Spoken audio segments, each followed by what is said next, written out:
जय श्री राधे, जय श्री कृष्ण। आप सभी को मोहिनी एकादशी की बहुत बहुत शुभकामना। वर्ष 2024 चल रहा है, मोहिनी एकादशी का आगमन हो रहा है। मोहिनी एकादशी के बारे में प्रायः करके सभी भक्त जानते ही होंगे।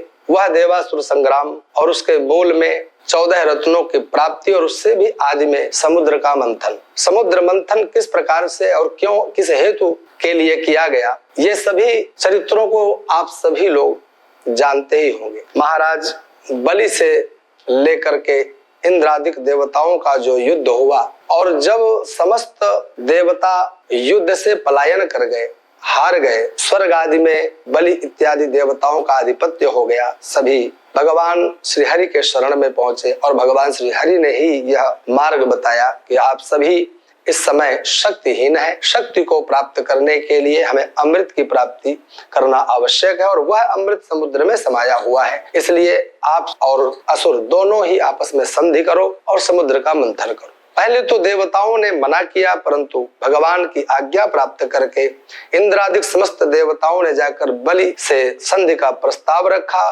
संधि हुई, मित्रता हुई और देवता और दैत्यों ने मिल करके भगवान श्री हरि की आज्ञा से मंदराचल पर्वत को समुद्र में रख करके और समुद्र मंथन का कार्य प्रारंभ किया। उस समुद्र मंथन के कार्य में 14 रत्न प्राप्त हुए, जिनके मूल में जो उद्देश्य था अमृत प्राप्ति का, वह भी प्राप्त हुआ, जिसे असुर लेकर के भग खड़े हुए और आपस में लड़ने लगे।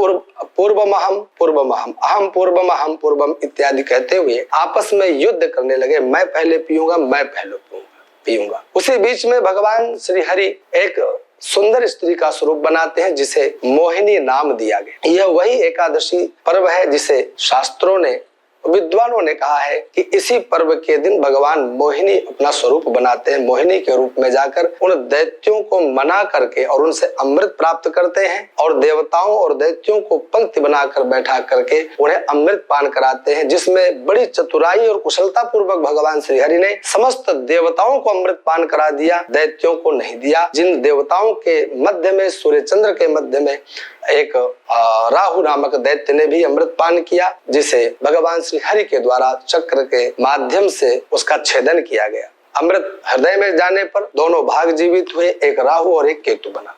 कहने का तात्पर्य यह है कि इस एकादशी में भगवान मोहिनी स्वरूप में आते हैं और देवताओं की रक्षा करते हैं। देवताओं की रक्षा का मतलब है धर्म की रक्षा करते हैं।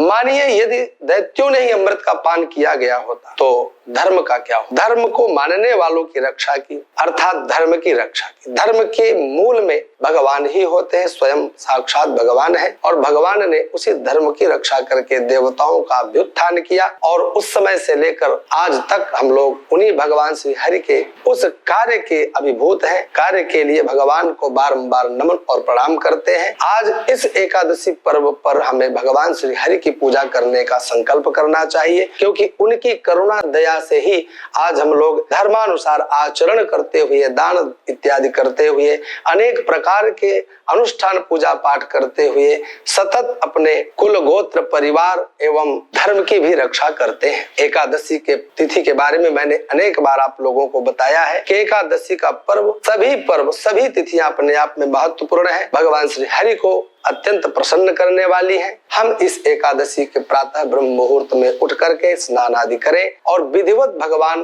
का पूजन करें। शालग्राम भगवान, लक्ष्मी नारायण, लड्डू गोपाल इत्यादि जो हमको बहुत प्रिय स्वरूप लगते हैं उनका विशेष करके पूजन करें, संकल्प करें और भगवान का विशेष अर्चन करें। हम उस दिन पूजन करने के पश्चात दिन भर निराहार रहें। रात्रि बीत जाने के बाद अगले दिन द्वादशी के दिन स्नान आदि से निवृत्त होकर सर्वप्रथम ब्राह्मण को भोजन कराएं, संत को जिमाएं, पश्चात हम लोग आहार ग्रहण करें। इस प्रकार से एकादशी का व्रत किया जाता है। यह एकादशी मोहिनी एकादशी 2024 में इस बार 19 मई को प्राप्त हो रही है। 18 मई शनिवार को 11:22 यानी दिन में यह शनिवार को ही 18 मई को प्रारंभ होगी और 19 मई रविवार को दोपहर 1:50 पर यह एकादशी चलेगी। उदया तिथि के हिसाब से हमें यह एकादशी 19 मई को प्राप्त हो रही है। 19 मई को ही हमें एकादशी का व्रत करना है और अगले दिन 20 मई सोमवार को प्रातः जल्दी उठ करके स्नान आदि करके हवन इत्यादि करते हुए ब्राह्मणों संतों को जिमाते हुए हमें भी द्वादशी का पारण कर लेना चाहिए। पारण के लिए सोमवार का दिन है, प्रातः 7 से लेकर 10 बजे के मध्य आप पारण का कार्य कर सकते हैं और इस एकादशी पर्व को विशेष करके मना सकते हैं। जय श्री राधे, जय श्री कृष्ण।